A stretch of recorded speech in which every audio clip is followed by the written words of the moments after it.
Car రెంట్‌కి తీసుకుని సరదాగా బయటకు వెళ్ళాలనుకుంటున్నారా? అయితే వెంటనే ఈ నెంబర్‌కి కాల్ చేయండి. నమస్తే, welcome back to Suman TV. నేను మీ సంజయ్. ఈరోజు మనతో పాటు ఉన్నారు హైకోర్టు అడ్వకేట్ కేవీ రామారావు గారు. సార్తో మాట్లాడి మన్మోహన్ సింగ్ గారి గురించి, ఆయన జీవన విధానం గురించి కొన్ని విషయాలు తెలుసుకుందాం. నమస్తే సార్. నమస్తే సంజయ్.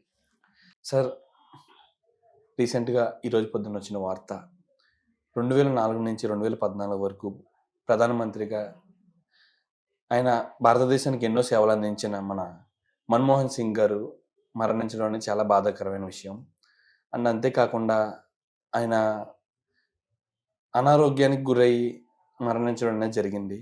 అయితే ఆయన ఒక జీవన విధానాన్ని, ఆయన అసలు రాజకీయ నాయకుడిగా ఎలా ఎదిగారు, ఒక ప్రైమ్ మినిస్టర్ స్థాయికి వరకు ఎలా వచ్చారనేది ఒక మోటివేషనల్గా ప్రతి ఒక్కరు తీసుకోవాలనుకుంటున్నాను.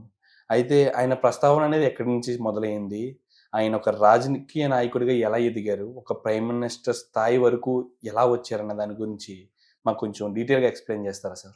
రాత్రి దేశం మొత్తం విన్న ఒక విచారకరమైన వార్త, డాక్టర్ మన్మోహన్ సింగ్ గారి అకాల మరణం. వారు సుదీర్ఘకాలం దేశ సేవ చేశారని చెప్పడం తక్కువేమి కాదు. వారు డైరెక్ట్గా ఇండైరెక్ట్గా దేశ సేవలో వారి జీవితాన్ని అంకితం పరిచారు. వారి యొక్క జీవితము 1932 సెప్టెంబర్ 26, అది అప్పటి పాకిస్తాన్ ప్రాంతం, ఇప్పుడు గావ్ అనే ప్రాంతంలో జన్మించారు. ఇప్పుడు పాకిస్తాన్లో ఉంది. ఓకే. 1932లో జన్మించారు. వారి విద్యాభ్యాసం అంతా కూడా పంజాబ్లోనే జరిగింది. అప్పటి పంజాబ్ అంటే పశ్చిమ పంజాబ్ అంటారు దాన్ని. ఆ పశ్చిమ పంజాబ్లో వారు అక్కడ యూనివర్సిటీ స్థాయి చదువుకున్నారు. వారి బ్యాచిలర్ డిగ్రీ కూడా ఆర్థిక శాస్త్రమే, తర్వాత పిహెచ్డి అన్నీ కూడా ఆర్థిక శాస్త్రమే.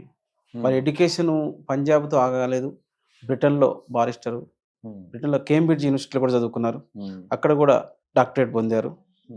అంచెలంచెలుగా వారి విద్యాభ్యాసం సాగుతూ వారు అదే పంజాబులో ఫస్ట్ లెక్చరర్గా, ఎకనామిక్స్ లెక్చరర్గా, ఆర్థిక శాస్త్రంలోనే లెక్చరర్గా స్టార్ట్ అయింది.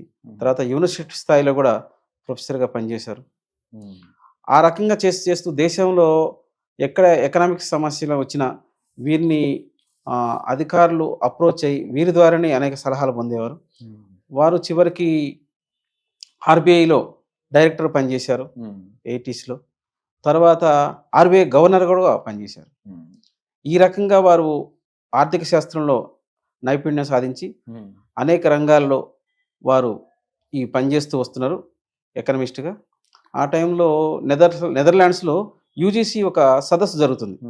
యూజీసీ సదస్సుకు పోయి వచ్చాడు ఆయన. నెదర్లాండ్స్ సదస్సుకి వెళ్ళి ఇంటికి వచ్చాడు. ఆ రాత్రి 9 గంటల ఆ ప్రాంతంలో ప్రైమ్ మినిస్టర్ ఆఫీస్ నుంచి పిసి అలెగ్జాండర్ గారని ముఖ్య కార్యదర్శి ఉంటాడు. వారి దగ్గర నుంచి ఫోన్ కాల్ వచ్చింది. మీకు ప్రధానమంత్రి గారు ఫోన్ చేయమన్నారు, మీరు ఆర్థిక మంత్రిగా ప్రమాణ స్వీకారం చేయబోతున్నారు. ఈయన సడన్గా ఆశ్చర్యపోయాడు. నేనేదో ఒక వృత్తిలో ఉన్నాను, ఈ రాజకీయాలు ఏంటి, నాకు ఆర్థిక మంత్రి ఏంది అని ఆశ్చర్యపోయాడు. తర్వాత ఆయన్ని పార్లమెంటు, రాష్ట్రపతి భవన్లో ఆయన ప్రమాణ స్వీకారం అయిపోయింది. ఆ అవకాశం ఎలా వచ్చిందంటారు ఆయనకి? పివి నరసింహరావు గారు అప్పుడు 1991లో ప్రధానమంత్రిగా ఉన్నారు. ఆ సమయంలో మన దేశం యొక్క ఆర్థిక వ్యవస్థ దివాళా తీసింది. చివరికి ఏ స్థాయికి పోయిందంటే మన బంగారాన్ని తాకట్టు పెట్టే స్థాయికి పోయింది. దీనంతటికి కూడా కారణం ఏంటంటే అప్పట్లో సోవియట్ యూనియన్ ఉంటుంది, రష్యా యొక్క యూనియన్ కుప్పకూలిపోయింది. ఆ ప్రభావం ప్రపంచం అంతా పడదు. అన్ని దేశాల ఆర్థిక వ్యవస్థలు దెబ్బతింటున్నాయి. ఆ టైంలో మన ప్రైమ్ మినిస్టర్ పివి నరసింహరావు గారికి వీరు ఒక్కరు మాత్రమే మన దేశాన్ని ఆర్థిక వ్యవస్థను గాడిలో పెట్టగలనే ఆలోచనతో వీరిని పిలిపించడం జరిగింది. అదే పరంగా వారిని పిలిచారు, వారిని రాజ్యసభలో మెంబర్ చేశారు, ఆర్థిక మంత్రిగా చేశారు. అప్పుడే స్టార్ట్ అయింది మన దేశంలో సరళీకరణ ఆర్థిక విధానాలు. ఈ ఆర్థిక విధానాల వల్ల చాలా మార్పులు తీసుకొచ్చారు. ఎలాంటి మార్పులు అంటే అప్పట్లో ప్రభుత్వ రంగ సంస్థల యాజమాన్యం ఎక్కువ ఉండేది, ప్రైవేటీ సంస్థల యొక్క ప్రాధాన్యత తక్కువ ఉండేది. ప్రభుత్వ రంగ సంస్థల ప్రాధాన్యత తగ్గించి అభివృద్ధి మూలకంగా అనేక పరిశ్రమలకు యొక్క రాయితీలు ఇవ్వడం, ప్రాజెక్టులకు రాయితీలు ఇవ్వడం, ఇతర దేశస్తులకి అవకాశాలు కల్పించడం, దేశం ఆర్థికంగా పరిపుష్టి చెందితేనే, ఆర్థికంగా అభివృద్ధి చెందితేనే దేశం నిలబడిద్దనే ఆలోచనతో అనేక విధానాలు తీసుకొచ్చారు. అప్పట్లో కొంతమంది చాలా లెఫ్ట్ వాదులు అయితేమి ఈ సరళీకరణ వ్యతిరేకించిన వాళ్ళు ఉన్నారు. దానివల్ల వీరు ఆర్థిక మంత్రిగా రావడం జరిగింది. ఆర్థిక మంత్రి నుంచి ఆయన ప్రైమ్ మినిస్టర్ వరకు ఎలా ఎదిగారంటారు? అక్కడి నుంచి ఆయనకి అవకాశాలు ఎలా వచ్చినాయంటారు? 1991 ఆ ప్రాంతంలో పివి నరసింహ గారి పీరియడ్ అయిపోయిన తర్వాత కూడా వీరు దేశ సేవలోనే ఉన్నారు. ఈ రాజ్యసభ సభ్యుడు అవుతూ వస్తున్నారు, ఆర్థిక మంత్రి సేవలు. ఆ టైంలో 2004 ఆ ప్రాంతంలో మరలా కాంగ్రెస్ ప్రభుత్వం ఏర్పడ్డది. కాంగ్రెస్ ప్రభుత్వం ఏర్పడినప్పుడు సోనియా గాంధీ గారు ప్రధానమంత్రి కావడానికి అనేక అడ్డంకులు ఏర్పడ్డాయి. ఆ టైంలో సోనియా గాంధీ గారు వీరిని ప్రైమ్ మినిస్టర్గా ప్రపోజ్ చేయడం జరిగింది 2004 ఆ ప్రాంతంలో. వీరు ప్రైమ్ మినిస్టర్ అయినాక ఇంకా వారి సంస్కరణవాది కాబట్టి చాలా విపరీతంగా ఆర్థిక రంగంలో దేశం పరిపుష్టి కావడానికి అనేక రంగాల అనేక మార్పులు తీసుకొచ్చారు. ఆ మార్పులు అనేవి ఇప్పటికి కూడా కొనసాగుతున్నాయి. వారు తీసుకొచ్చిన విద్యా హక్కు చట్టం, సమాచార చట్టం హక్కు, అదే రకంగా విలేజ్లో గ్రామీణ ప్రాంతాల్లో పనికి ఆహార పథకం, ఆహార భద్రతా చట్టం ఒకటి తీసుకొచ్చారు. ఆ పనికి ఆహార భద్రతా చట్టం ప్రపంచ స్థాయిలో కూడా వీరికి పేరు తెచ్చింది. అండ్ సార్, మన్మోహన్ గారి సేవల గురించి మాట్లాడుకున్నాం అన్న, మన్మోహన్ గారి వ్యక్తిత్వం గురించి కొన్ని విషయాలు మాట్లాడుకున్నాం. ఆయన ఎలాంటి వ్యక్తి, ఆయనతో పాటు ఉన్న వ్యక్తులతోని, సమాజంలో వ్యక్తులతోని ఎలా మెలిగేవారు, ఎలాగా సంభాషించేవారు, ఎలాంటి వ్యక్తి అంటారు? మన్మోహన్ సింగ్ గారు అందరికీ తెలిసిన వ్యక్తి. అందరికీ ఎలా తెలుసు అంటే మృదు స్వభావి, ఎక్కువ మాటలు మాట్లాడు, వారి యొక్క పని అంతా పనిలోనే చూపిస్తాడు. వారిని కొంతమంది రాజకీయ నాయకులు రకరకాలుగా ఆయనకి మౌనముని అని పేరు పెట్టడం, రోబో అనటం, ఇలాంటి ఎన్ని చేసినా కూడా ఆయన ఏం చేయాలనుకుండా అవి చేసేవాడు. పార్లమెంట్లో వారి ప్రసంగాలు కూడా నిక్కచ్చిగా ఏ పాయింట్ చెప్పాలో అయ్యే చెప్పాడు. వారి విషయంలో కానీ వారి మాటల్లో కానీ సుత్తి అనేది ఉండదు. వారి పనిలోనే వారి నిమగ్నం అయ్యేవారు. అనేక రకాల ఎన్ని విమర్శలు వచ్చినా అవి పట్టించుకునేవారు, నవ్వుతూ పోయేవారు.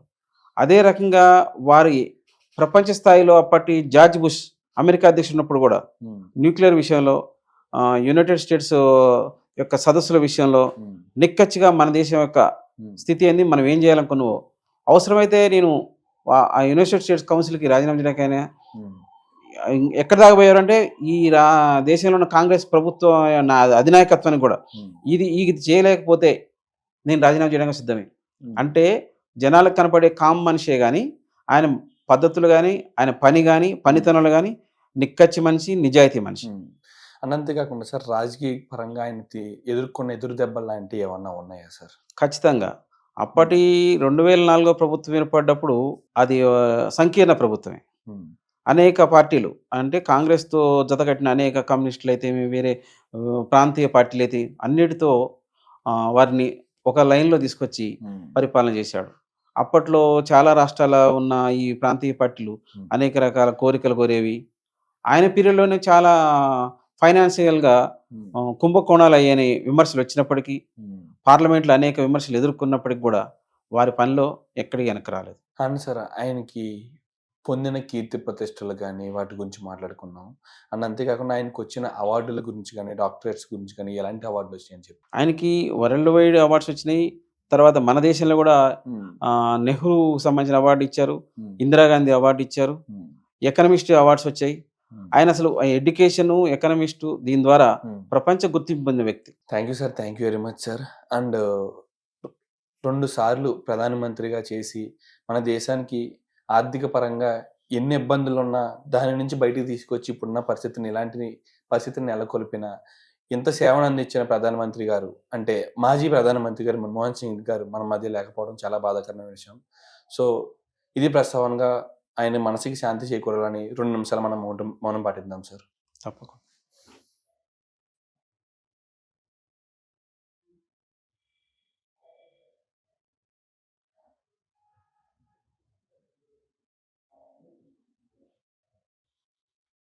అంతేకాకుండా మనం మరిన్ని వీడియోస్ తోటి, ఇలాంటి ఇన్ఫర్మేటివ్ వీడియోస్ తోటి అన్న మన దేశ ప్రగతిని ఎంతవరకు తీసుకొచ్చిన నాయకుల గురించి కొన్ని విషయాలు తెలుసుకుంటూ మరిన్ని వీడియోలో మనం ముందుకు వద్దాం. And thank you sir, thank you very much. Right Sanjay. జై హింద్ సార్. జై హింద్.